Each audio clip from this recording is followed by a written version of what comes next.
Welcome to Awakening You channel. If you appreciate what we do, please support us. Thank you. Today we are going to talk about the animals on your planet. What are animals? Many ask themselves, why are there so many animals on the surface of your planet? Of the most varied breeds, types, sizes, colors. Yes, God had a lot of work. Those who created each of these animals had a lot of imagination, and everything was done for the most beautiful balance, that is, you have the strongest and the weakest at the end. Normally, those that are, the so-called weakest, which are the smallest, reproduce at an accelerated rate. As the chain goes up, reproduction becomes slower and takes longer. As you usually call it the food chain, that's exactly it, so that there is balance. This is how it was thought and this is how it was done. Then you might think, but why so many? Think about this, think about the size of your planet. Imagine there was only one animal, let's put it that way, of each size within the chain. And the larger one would feed on the smaller one, and so on, until it reached the last one. It would be very monotonous, wouldn't it? You look at your forests and always see the same animals. What a dull thing! So, God, in His infinite wisdom and perfection, created many with the same function, and each one dominating a piece of your planet, so that as you move, you see new things and don't know which one is the most beautiful. Everything exists in balance. Then the man came. All animals, even those you can't stand when you enter the forests, lived in balance. With the arrival of man, everything changed. That tree that was once home to many small animals is no longer there, so all those little animals had to move and went to another tree. Of course, the other tree couldn't handle it, because there were too many people eating in the same place. This is a very simplistic way of explaining to you what pests are. The insects that eat your crops are insects that have nothing more to eat than they used to eat. They took away their food. So they come where there is. They attack your crops. What has been done lately with balanced agriculture, certain types of plants are placed between crops so that insects stay there and don't attack. See the balance coming back together. They have something to eat. Why would they attack each other if they have exactly what they like to eat? And so, my brothers, the great imbalance came. Man destroyed the forests. Then the animals change places. Today we have animals invading cities, breaking into houses, attacking humans, of course, because their homes were invaded, they have no more space. Added to this, for a long time we had, and still do, hunters who felt they had the right to display trophies of the animals they hunted. So what happened to many animals? Some breeds became extinct because they were hunted too much, or those that remained were eliminated by the food chain itself. This is the situation you have today, my brothers, a planet completely unbalanced in relation to animals. Many attack humans, as they see in them those who took away their tranquility, their habitat. You almost don't hear about it, because you live in big cities. But among the people closest to the forests, many humans are being killed, first by the invasion of the animals' lands, and second by the imbalance of the predator, of these same animals. Each animal lives in balance because it has a predator. At the same time, he is a predator, but there is someone who is his predator. If there are few predators, those below begin to reproduce indiscriminately. And then everything gets out of control. My brothers, everything on the planet is balance. Everything is balance. But humans, you humans, have broken this balance, in all kingdoms, whether on earth, in the heavens, or in the seas, with so much trash that you threw.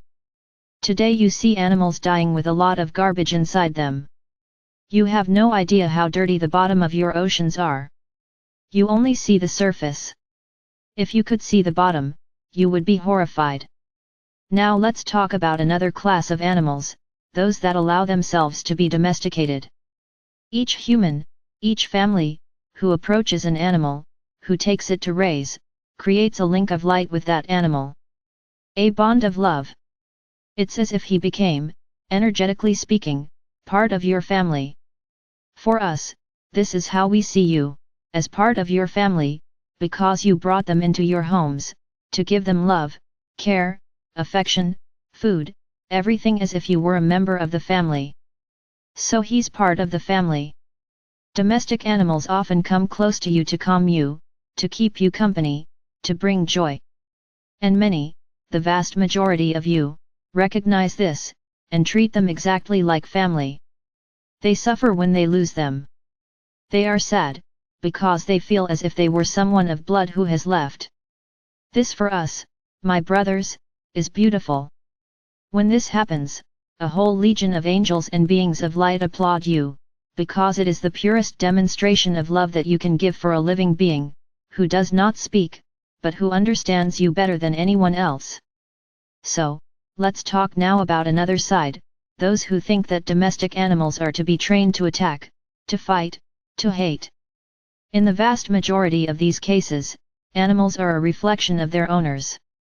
Often their owners are so cowardly, and as they cannot do things because they are afraid, they encourage the animals to do them. These we turn our backs on, because no animal was meant to be treated that way. You can train your animal to warn you of danger, but not to attack. That animal doesn't have this nature. Let's understand it this way: there are human beings who are more prone to violence than others, likewise the animals. There are some breeds that, if trained, are more predisposed to being violent than others. But that doesn't mean he was born with that nature, he has to be trained to be violent. So this comes from men. Every human being who acts like this emanates the violence that is in their heart, and he will only get that back. Never the love of this animal, never the protection he thinks he has, because this animal, this same animal that he once trained to attack another, will be able to attack him, because this animal has no love for anyone.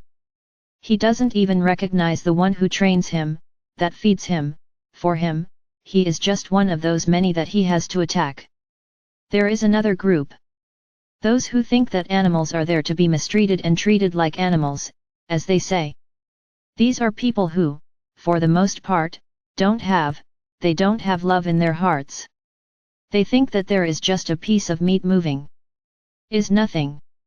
If there is food, I will give it. If there's water, I'll give it. If you don't have it, you have nothing. That's how they think.